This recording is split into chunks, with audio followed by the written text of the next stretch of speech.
हम ऐसे युग में जी रहे हैं जहां पर साइंस ने बहुत ज्यादा प्रोग्रेस की है। हर बात को तर्क वितर्क के साथ, एविडेंस के साथ, एक्सपेरिमेंट के साथ प्रूव कर देती है साइंस, है ना।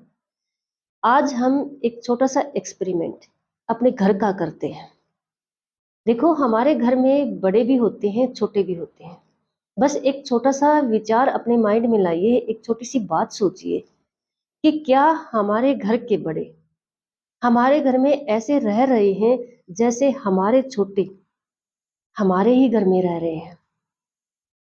देखो, बात छोटी सी है, लेकिन जब अगर आप आराम से, सच्चे मन से विचार करोगे, सोचोगे, तो बात काफी गहरी है।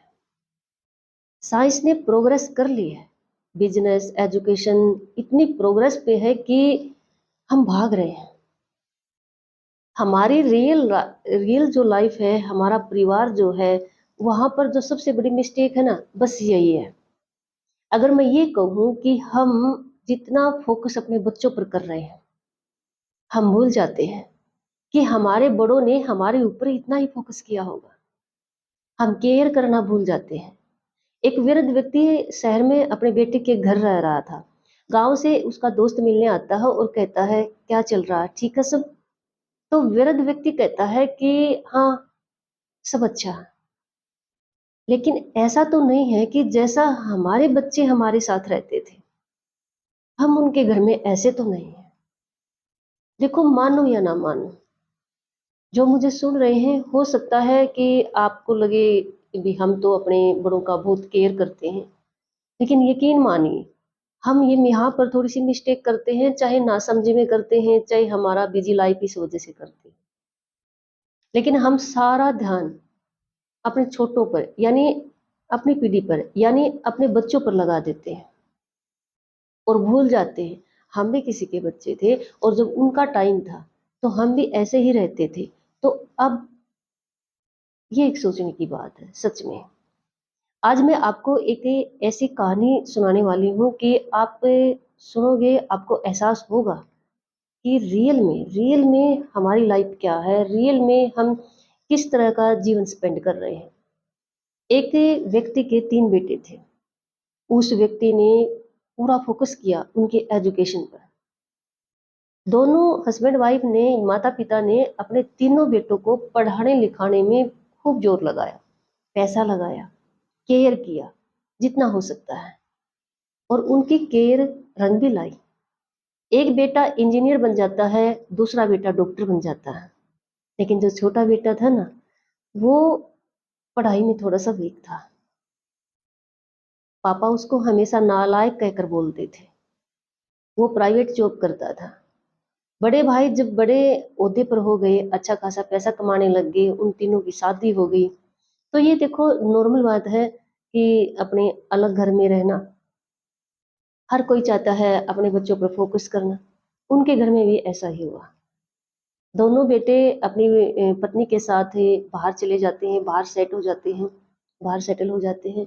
और जो छोटा बेटा था, वो भी अपना जो गांव में जो थोड़ी सी जमीन थी, उस पर अपना मकान बनाकर वो भी अलग रहने लग जाता है। पापा का स्वभाव बहुत गुस्से वाला था। वो कहता है कि छोटे बेटे को वो बिल्कुल फेवर नहीं करता था कि ये पढ़ाई में कमजोर क्यों रहा।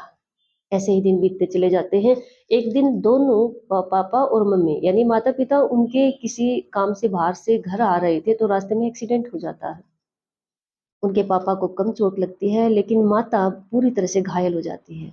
पापा जैसे तैसे करके हॉस्पिटल लेके जाते हैं, लेकिन हॉस्पिटल जाते ही ऑपरेशन बोला जाता है और उसके लिए काफी पैसे मांगे जाते हैं।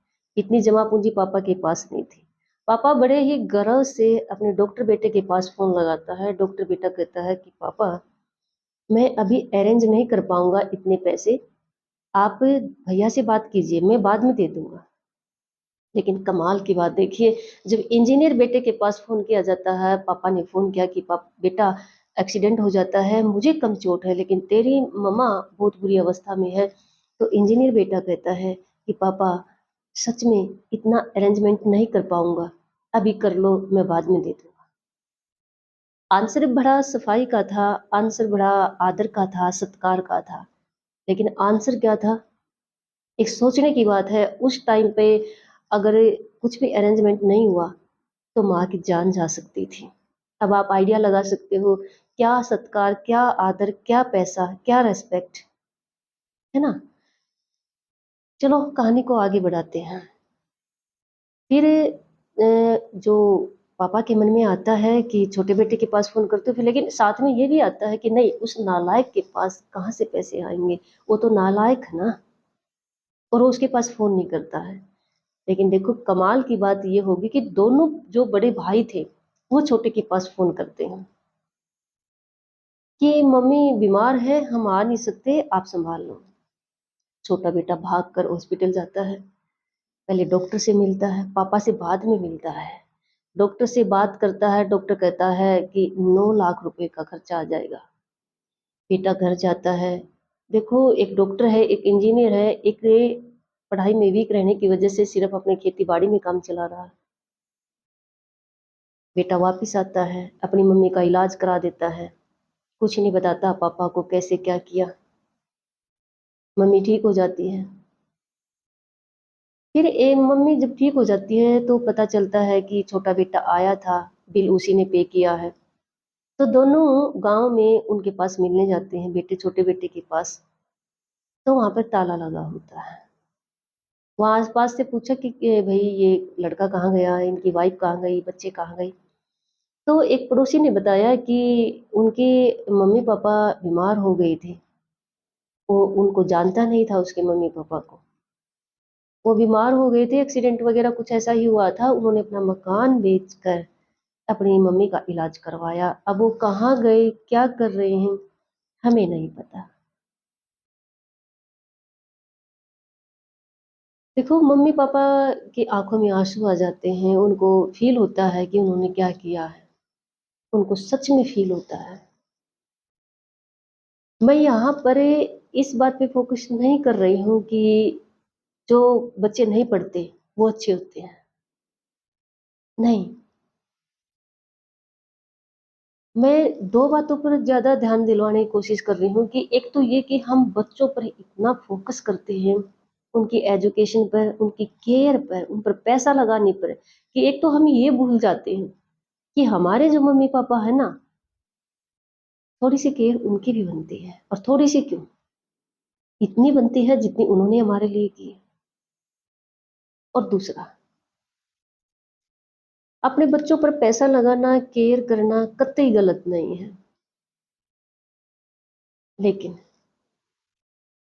बच्चे कैसे निकलेंगे, बच्चे कामयाब होने के बाद किस तरह का बिहेवियर करेंगे, ये हम नहीं जानते। लेकिन थोड़ा-सा अपनी जमा पूँजी रखें। अगर बच्चे मुझे सुन रहे हैं तो देखो आप कितने ही बड़ी पोस्ट पे हो, चाहे आप राष्ट्रपति बन जाओ देश के। अगर इस समय पर, ऐसे समय पर पेरेंट्स की हेल्प नहीं कर सकते, एक लड़के ने घर बेच दिया, जो पेरेंट्स की हेल्प नहीं कर सकता, वो डॉक्टर, इंजीनियर क्या, मैं कह रही हूँ ना, चाहे देश का राष्ट्रपति हो, कोई मायने नहीं है। और किसके लिए मायने नहीं है? पेरेंट्स के लिए मायने नहीं है, इस यूनिवर्स के मालिक के लिए मायने नहीं है, फिर किसके लिए मायने हैं? अपने लिए, अपनी पत्नी के लिए, अपने बच्चों के लिए, ठीक है ना? और हो भी ऐसा ही रहा। मिस्टेक कहाँ से हुई हमारी? स्टार्टिंग से। जब हम बच्चों की पढ़ाई पर इतना फोकस कर रहे हैं, अच्छी बात है, बिल्कुल अच्छी बात है। लेकिन हम भूल क्यों रहे हैं कि किसी ने हमारे ऊपर भी फोकस किया था? अरे लड़के तो अलग हो जाते हैं, पेरेंट्स से अलग हो जाते हैं, चलो ठीक है कोई बात नहीं, नहीं बनती है, हो जाओ अलग, लेकिन केयर फिर भी कर सकते हैं। अपने बच्चों पर पैसा लगाइए, अच्छी बात है, फोकस कीजिए, अच्छी बात है, केयर कीजिए, अच्छी बात है, अपने बच्चों को बढ़ चढ़ कर ऊंची पोस्ट दिलाइए, अच्छी बात है, बहुत अच्छी बात है। लेकिन अगर आप अपने बड़ों को भूल रहे हो, उनकी केयर करना भूल रहे हो, उनको इग्नोर कर रहे हो, या नासमझी में, या आप बिजी ज्यादा हो, कुछ भी लगा लो, अगर बड़ों की केयर छोटों से कम है तो होना ही है ऐसा हमारे साथ। बच्चों की केयर करें, बच्चों पर पैसा लगाएं, लेकिन अपने बड़े देखो बड़े सबके हैं, ये तो देखो नेचुरल ट्रेजेडी किसी-किसी के साथ होती है। सास-ससुर हैं या खुद के मम्मी-पापा हैं लड़के के। कोई बात नहीं, हम अलग हो रहे हैं कुछ कई कई हो जाते हैं जैसे जॉइंट फैमिली में कोई बात नहीं, लेकिन अलग होने के बाद भी हम ये केयर कर सकते हैं। प्लीज़ मैं देखो जगह-जगह ये बातें हो रही हैं, हम देख रहे हैं। बस इस बात को ना भूलें कि बच्चों की केयर करने में ये ना भूलें कि हम भी बच्चे थे और हमारी भी ऐसे ही केयर हुई है। अब उनका समय है थोड़ा-सा उनकी सेवा करने का, चाहे अलग है चाहे पास। बस इस बात पर ध्यान दें।